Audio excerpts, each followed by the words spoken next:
All right, folks, finally, it took long enough. Former President Barack Obama and First Lady Michelle Obama have finally endorsed Vice President Kamala Harris for president. This video dropped this morning on social media at 5 a.m. Kamala. Hello. Hi. Hey there. Oh, hi, you're both together. Oh, it's good to hear you both. I can't have this phone call without saying to my girl Kamala, I am proud of you. This is going to be historic. We called to say Michelle and I couldn't be prouder to endorse you and to do everything we can to get you through this election and into the Oval Office. Oh, my goodness.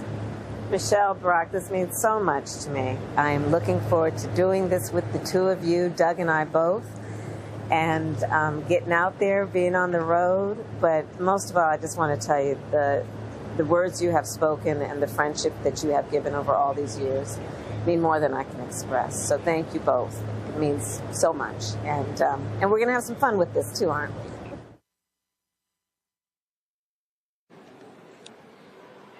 All right, folks, let's go to my panel. Michael Imhotep, host of the African History Network show, joining us out of Detroit. Matt Manning, civil rights attorney out of Corpus Christi. Killa Bethea, communication strategist, normally out of D.C., but she's actually here in New Orleans at the National Urban League. All right, let's get right into it. Kelly, it took them long enough. Now, all these black folks been mad at me on social media. Oh, it's strategic. You don't know what they're doing. No. Obama came out praising President Joe Biden on Sunday and called for an open convention process. Then you see these stories by saying, well, they didn't want to put their thumbs on the scale. Well, hell, President Clinton, Hillary Clinton had no problem endorsing. So I'm sorry. I get all that. Damn that. This endorsement should have happened a lot earlier. I completely understand where you're coming from, but I also understand the Obamas in that they have traditionally been very traditional in their endorsement style and strategy. And what I mean by that is, typically speaking, since Obama has been on the scene as president, he has not endorsed really anyone until they have officially been the Democratic nominee. So I respected his decision regarding that matter, but these are different times, and Harris needs all the help she can get as soon as she can get it. So I think that message rang loud and clear with the Obama camp, and they acted accordingly, and that's what you see here now. So, you know, we're here now. Let bygones be bygones. The endorsement's there. It's locked. We're loaded. Let's just go. You know what? I get it. I get the whole traditional thing here, Matt, but ain't nothing traditional about this race. And I just think, as all the potential, potential candidates begin to endorse her, fine. After that all happened on Monday, this should have came on Tuesday. And you saw what happened by the afternoon on Monday, I believe. Even Nancy Pelosi had to endorse Kamala Harris. Yeah, but I mean, frankly, I think that's kind of much ado about nothing. I think they've made their endorsement. I think the Democratic Party has to approach this, you know, differently than they would in a normal cycle. However, the Obamas are leaders in this party, and as long as the endorsement came early enough for it to matter, which is now, I think it's enough. I don't know their reasons for withholding that. I did see in the chat somebody said they were calling for an open convention. That may have been their position originally, and that position may have changed, but I did read in preparation for the show that they've got a long relationship, I think 20 plus years. There were times where she supported them when he was running for president. He supported her when she was running for attorney general. So rather than guessing, I would say I'm glad they made the endorsement, and I think that that's going to continue to buoy her and her progress forward. Well, that's my point, Michael. If you got a long relationship, damn it, you should have been a lot quicker. Well, you know, one thing I've learned about politics, Roland, is that everything doesn't happen the way you think it's going to happen or on the time frame it's going to happen. You know, people, Sunday, people were saying, oh, Senator Schumer and Minority Leader Hakeem Jeffries didn't endorse. And then I think it was between Tuesday and Wednesday, they endorsed. They said, oh, Nancy Pelosi didn't endorse. Monday, Nancy Pelosi endorses. Then we see here the Obamas endorse in a rather dramatic fashion because it's part of a campaign ad. So now I think it's also important to understand there was bad blood between Obama and Biden, because Biden felt Obama was trying to push him out.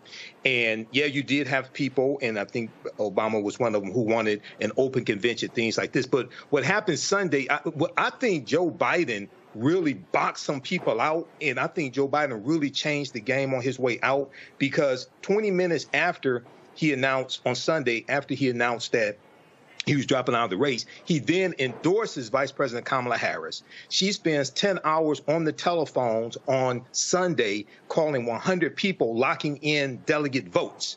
So then all the people who were saying, okay, we need to have an open convention, that's out the window, because between Monday and Tuesday, she locked up over 2,500 delegates, pledged delegates. You need 1,976 for the nomination. So now the whole game changed. So even some people who said they want an open convention, they had to concede. So this is good news. This is politics. And it's game on. Bring it.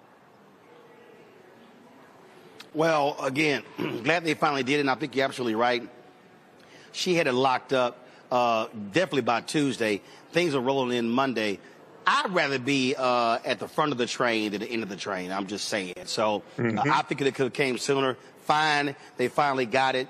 And I certainly hope they're going to be aggressive on the campaign trail, out there campaigning Vice President Kamala Harris. But here's the deal. The reality is, Kelly, the momentum. See, this is why I love when regular, ordinary people start taking over. Guess what? The politicians had to catch up. Win with Black Women Call on Sunday, $45,000, $2 million raised. Win with Black Men, $54,000, $1.4 million raised. Then Tuesday, you had 3,300 Latinas on the call. You had 2,500 South Asian women on the call on Wednesday. Nearly 200,000 white women on the call last night.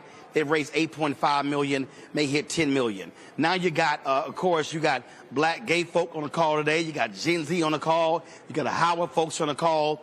You got Michael Skolnick doing white dudes for Harris on the call as well. And so this is awesome, because this is not driven by the campaign. Yes, Biden made the decision not to run. He endorsed Kamala Harris, but this is the excitement of people. And that's why I said yesterday, James Carville, shut the hell up about all Democrats, all elated, that's going to go away. No, you ride the way. What did Martin Long say? You ride this sucker until the wheels fall off. That's what you're supposed to do.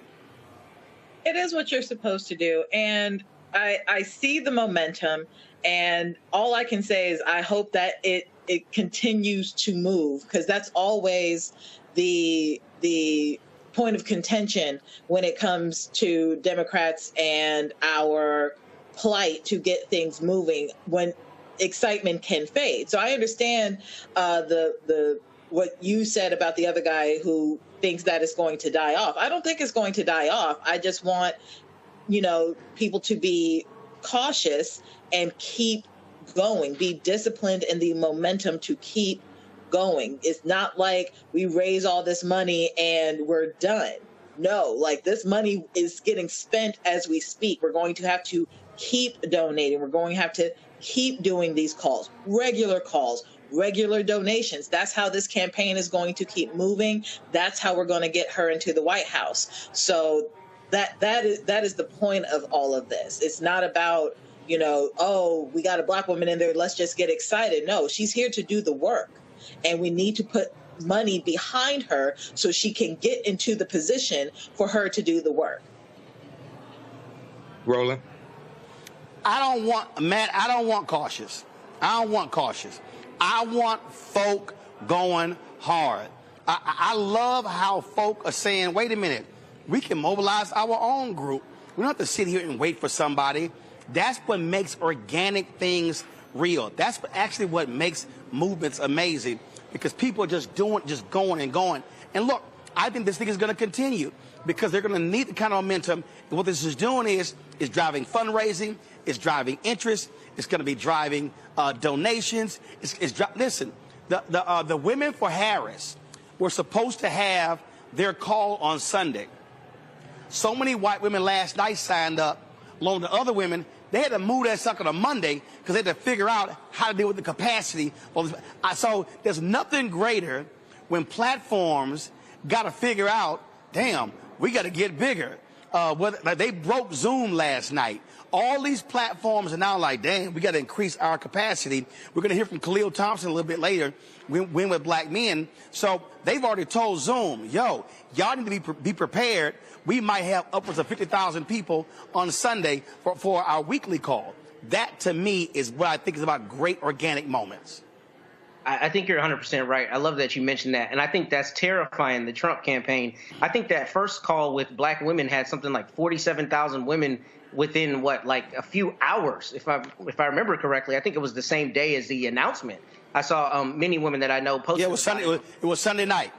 Sunday night, yeah. So, I mean, it's a beautiful thing, and I'm glad that it's going to turn into this momentum, or is already this momentum, and I'm sure that momentum is scaring the Trump campaign, because you already see him equivocating about debating, and I'm not going to do it until there's an official nominee. Well, I thought, homie, you said you wanted it anytime, anywhere, right? So I think that they're running scared, and I think that mobilization has really shown what the energy is looking like right now. In fact, I think her TikTok page now has something like 1 million followers within a very short period of time. Nope.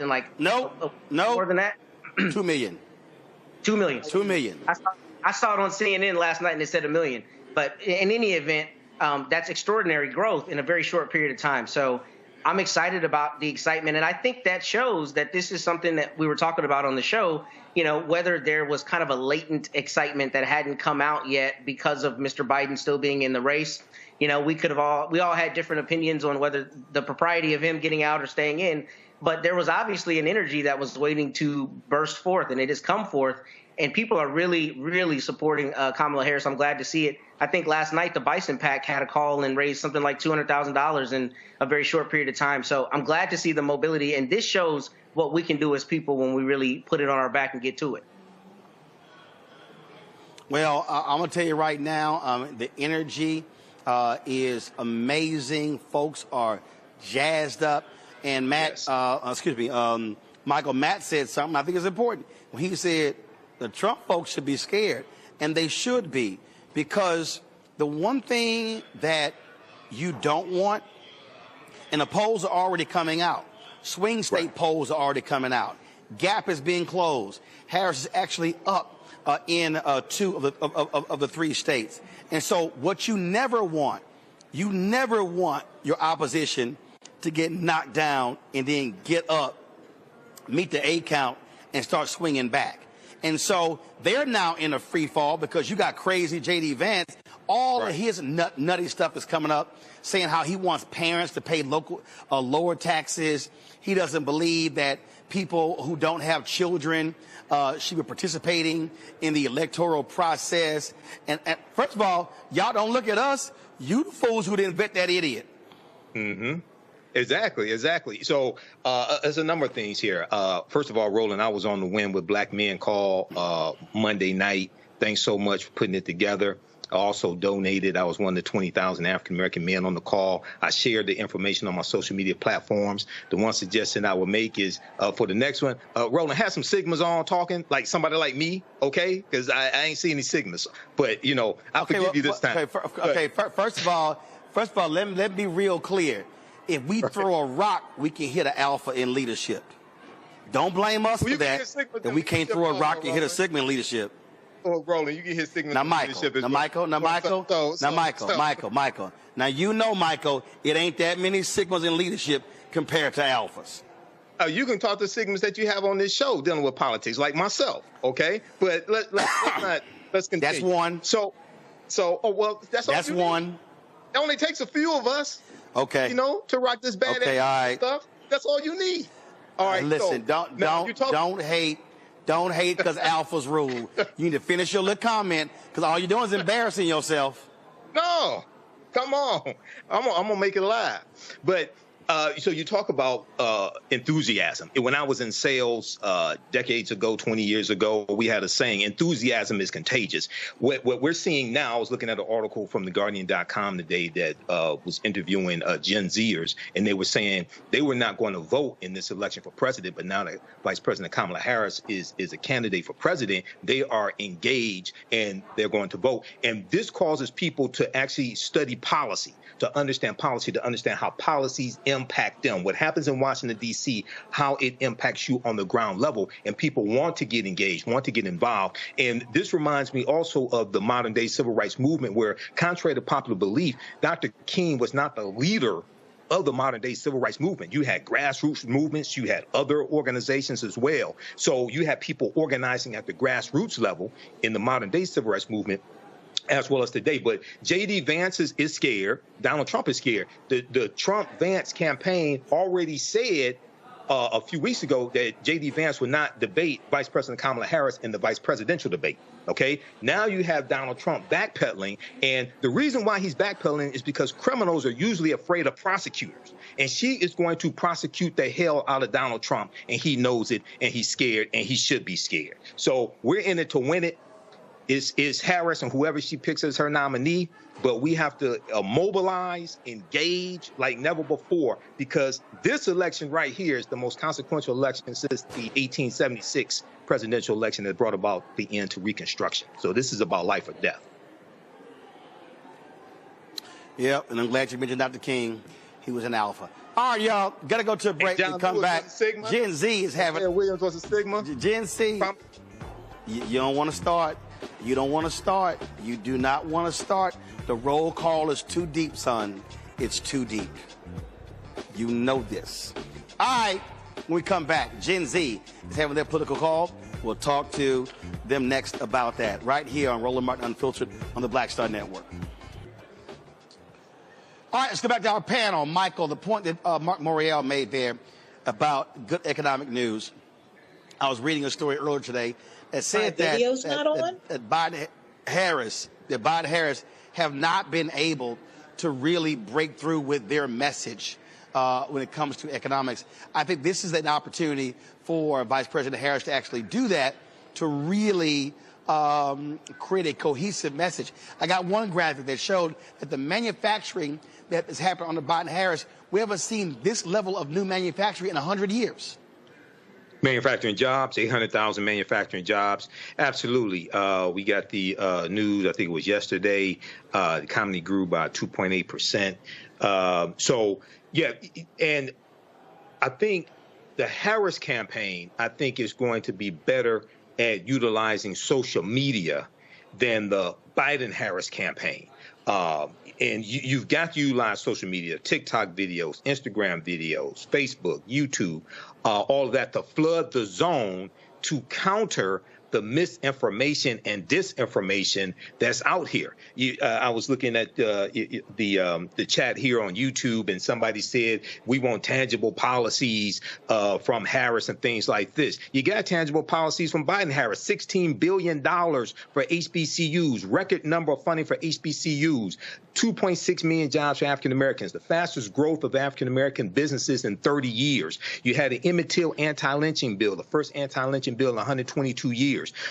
You had 15 million jobs created. You had the lowest unemployment rate in April 2023 at 4.8% for African Americans. You had 1 million African American children lifted out of poverty because of the $1.9 trillion American Rescue Plan that no Republican Right. But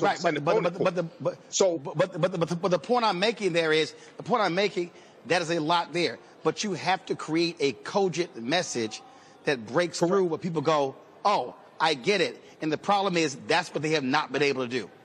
They haven't been able to do it, and you have to direct people to where the information is. Put it where the goats can get it, as my frat brother Joe Madison said, our ancestor Joe Madison, my frat brother Roland. Put it where the goats can get it as well. So, and then an election is binary. And one of the mistakes that people make is they just look at the Democrats, but they don't compare that to the policies of the Republicans. The Biden-Harris administration is immensely, exponentially greater than the Trump-Pence administration. Okay, so you have to compare those policies as well. And oftentimes here on this show, I tell people, if you just Google how have the policies of the Biden-Harris administration helped the African American community, the first thing that comes up is a 36-page document that walks you through policy by policy at whitehouse.gov that shows you the evidence. Okay, I would say the Harris campaign needs to take each one of those topics, make a TikTok video out of it. Well, as Joe Madison's mentor, Dick Gregory, my frat brother, would say, yes, you actually have to give them the right information. Just letting you know. Listen, communication, being able to communicate is a huge part of this. You can't make it complicated, Kelly. You got to make it simple.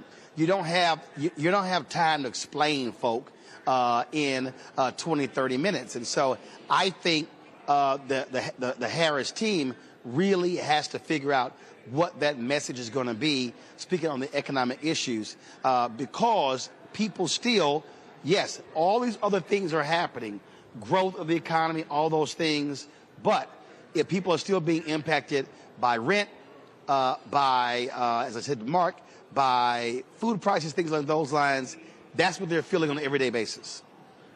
Absolutely. And we've talked about this on your show ad nauseum, that Democrats can have to get off of their high horse when it comes to communications and really meet people where they are and start talking in layman's terms, meeting people where they are when they communicate what exactly is going on in the administration. Because, like everybody on the panel has said today and in panels past, the Biden-Harris administration has done so much.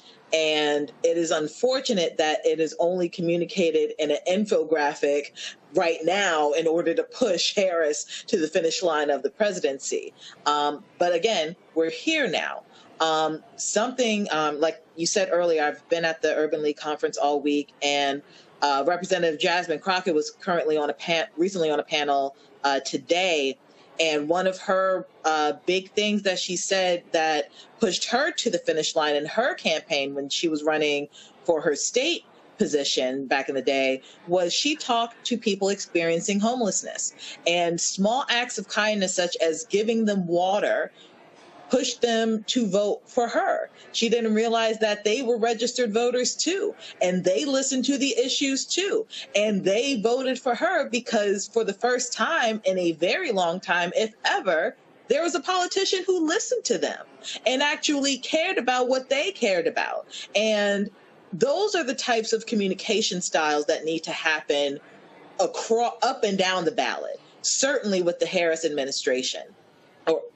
We're speaking that into existence, the Harris campaign, right? Where we need to meet people where they are, and we need to listen to them, not just hearing them to hear or, passive aggressive listening. We need to actively listen to what people have to say and incorporate that into our communication styles moving forward. And the reality here, Matt, that is, listen, by having a different candidate with a different style, I think you're absolutely going to see a different type of messaging. We've already seen it for Harris for president. I think you're right. And I think she's at a huge advantage because as lawyers, especially prosecutors who have to prove cases, most of the time, those lawyers are able to effectively, in a bullet point or in short succession, explain to people why their case should be proven, and in this instance, in a policy context. Vicky Kirkendall in the comments on YouTube said basically exactly what I was thinking.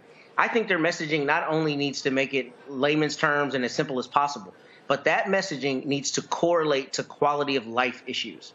I think the most effective messaging is if they say, our policy is X, and what that ends up being is X more dollars in your pocket, or X other program that you're able to avail yourself of to make your life better. And I know they've done that to some extent, but one of the things I've seen people complaining about is we don't really know what Kamala's done. She doesn't really know what her plan is. She hasn't told us her plan. I think the messaging going forward should be as direct as possible, and it should be directly tied to quality of life issues because, as we've talked about on the show before, there's a strange phenomenon in this country right now where a lot of people feel the economy is in much worse shape than it actually is by all objective metrics. And I think one of the ways to close that gap is to say this policy turns into this much more money in your pocket, in this program, or that correlates to this other government benefit you want to make use of. I think that connection is the necessary part of the messaging because that will put into people's minds the proverbial chicken in the pot they can expect from her administration as opposed to what Mr. Trump is planning to do if he's reelected. All right, then. Matt, Kelly, Michael, I appreciate y'all being on today's panel. Thank you so very much. Visit our website, AfricanHistoryNetwork.com, AfricanHistoryNetwork.com, so you can register for this full 12-week online history course. And I'm getting ready to, as soon as I finish this broadcast, we're going to jump in the class of my online school and start teaching class number 1. So these classes will be on Saturdays, 4 p.m. Eastern Standard Time. We're running a little behind schedule today, so I had to get everything set up. But go to our website, AfricanHistoryNetwork.com, scroll down the page. You'll see the second class that I teach, Black Resistance Movements, Christopher Columbus, the Haitian Revolution, and Black Power Movement, 1492 to 1968. We do that on Sundays, 4 p.m. Eastern Standard Time. So click right here to register for the second course. You can register for the course bundle for both classes on sale for $120. Click right here to register for the course bundle. This content is PG-13, so you can use this with your children also. I don't do a lot of cursing. It's nothing like that. It's a very visual class. So we have 200 slides in the PowerPoint presentation, video clips that we look at, book references, 80 to 100 articles. And then, we have class number 1 of Ancient Kemet, the Moors, and the Ma'afa, Understand the Transatlantic Slave Trade. Click right here to register for that. And the class lesson plan is here for the full course. You can download the class lesson plan. Okay, so there's a ton of information that we cover in this class. I'm just giving you a brief overview. Okay, so have you all learned anything so far? How do you all like this type of information? And who still needs to register for this class? So when we scroll down, we look at some of the other content that we'll cover. We'll look at archaeological discoveries that keep causing the scientists and archaeologists and paleontologists to push the timelines back. And these are archaeological discoveries that show an African presence in parts of the world earlier than people thought. Okay. So there was one good article, Recap Humans Are 100,000 Years Older Than We Thought. This is from the New York Post. We'll look at the lost city. There were 2 lost cities of Egypt. One, dazzling Aten, which was discovered a few years ago, but then also Tanis Heraklion, which was discovered about 2013.